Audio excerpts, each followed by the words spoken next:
बेबायदि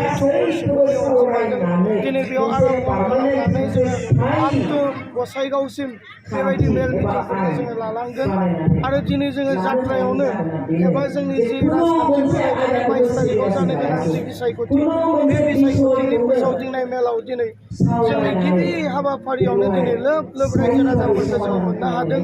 बेनिखाय गोसोआव रंजानाय मोन्दों, गोसोआव बोलो मोन्दों।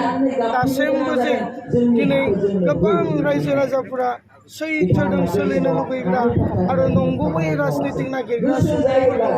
बेयो जोंनि गोसोआव नोंथांमोनखौ एपिबि राजखान्थि हान्जा आरो बिपिएफजों सिंजों सोमोन्दो दं होनबाय थादों रायजो राजाफ्रा मा बुंगोन बेनि सायाव?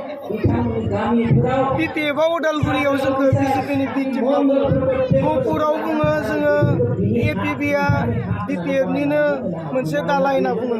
बिथांमोनाथ' आरो मिथिखायो मिसुलियानि बादै बेलेगथ' खोथा बुंनो रोंखाया। 17 बोसोर सासन खालामबोनायाव बे नंखाय खोथा बुंनानैनो सासन खालामबाय। 5 बोसोराव इउपिपिएलआ बे नंखाय प्रतिश्रुति होनानैनो सासन खालामबाय। नाथाय जोंनिया बे सैथो, जों रावनिबो थुस्लायनायाव रावनिबो सायहा लानानै जोङो पार्टि दायाखै।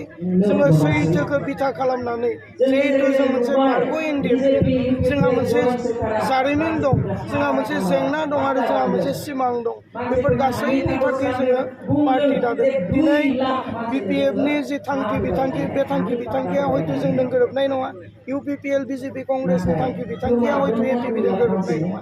दिनै जोंनि थांखि बिथांखिफोरा रायजोआ नाजावना लानायनि थाखाय दिनै जोंखौ बजबनानै लादों। दिनैनि तारिखआव जोंनि धनसिरि समस्तियाव उदालगुरियाव इउपिपिएलआ बुङो गहपुरनि रायजो राजानि भटखौ जोंनो मोनजोबगोन होनना बुङो। बिपिएफआबो बुङो गहपुरनि रायजो राजानि भटखौ जों मोनजोबगोन। नाथाय दिनै जोङो फैना मेल खुंनानै नुबाय, जोङो 3000 सियार होदोंमोन, थोआखिसै, मानसिफ्रा गोबां गसंनानै दङ। दिनै बेनो फोरमान सोर फैबाय थानाय समाव सोर देरहागोन, सोर बांसिन भट मोनगोन बेनो फोरमान। उदालगुरियावथ' इउपिपिएल बिपिएफआ जेबो गैखालिया। धनसिरि समस्ति हिसाबै इउपिपिएल बिपिएफआ जेबो गैखाया उदालगुरियाव।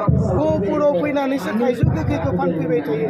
दिनै बे फोरमान जाबाय जे एपिबिआसो फैबाय थानाय समाव गहपुरनि रायजो राजानि अनसायनायखौ बांसिन मोननो नागिरदों। बे फोरमान जाबाय।